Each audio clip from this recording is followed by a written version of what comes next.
It's movie review time, and we are back with Bart and Jennifer Mills as always. Thanks, guys, for joining us. And this week, we are going to visit the Scream montage with its 6th episode.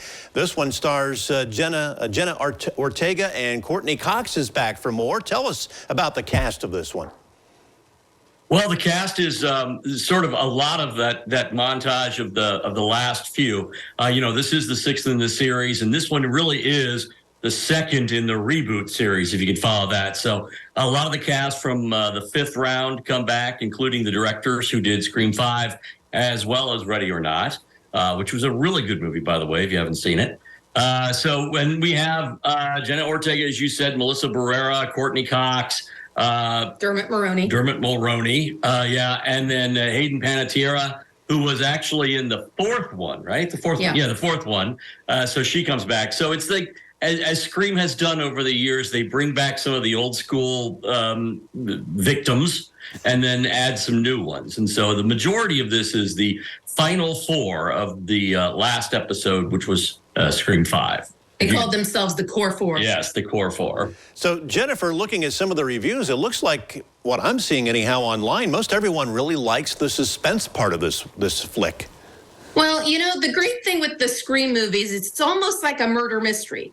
Like, you've got to try to figure out which one of the characters could be Ghostface, because it's going to be someone that you're going to think there's no way that this person could be Ghostface. And as we've seen in previous films, it could be multiple people that are Ghostface working together as a team. So, you've really got to try to solve that mystery. So it sounds like I have to watch their height and see if they're the same height and the same build. And yeah, we tried that. No, they play with it every time. And like, that person's way too short, and that person looks like they're 6 feet tall, but that doesn't work. So, Bart, tell us a little bit of the theme of this one. I guess it's the same theme. It's the same theme in all of them. I mean, again, you've got some good people that are being haunted by some version of Ghostface, who was the original killer. There's always another reason why these guys are coming back. Mostly it's because they're obsessed with the past murders.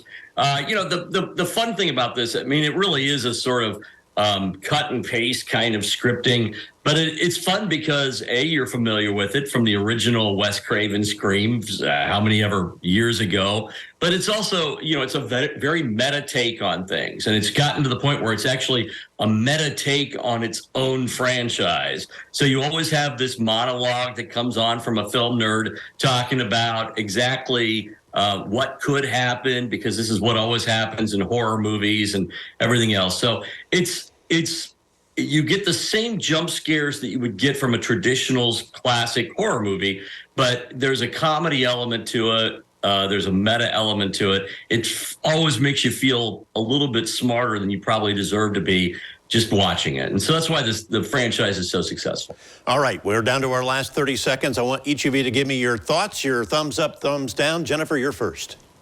Well, I'm giving it a thumbs up. I probably would have given this movie an A- if it had been shorter. It came in around 2 hours, and in my opinion, that's too long for a horror movie. I think a horror movie needs to come in at 90 minutes.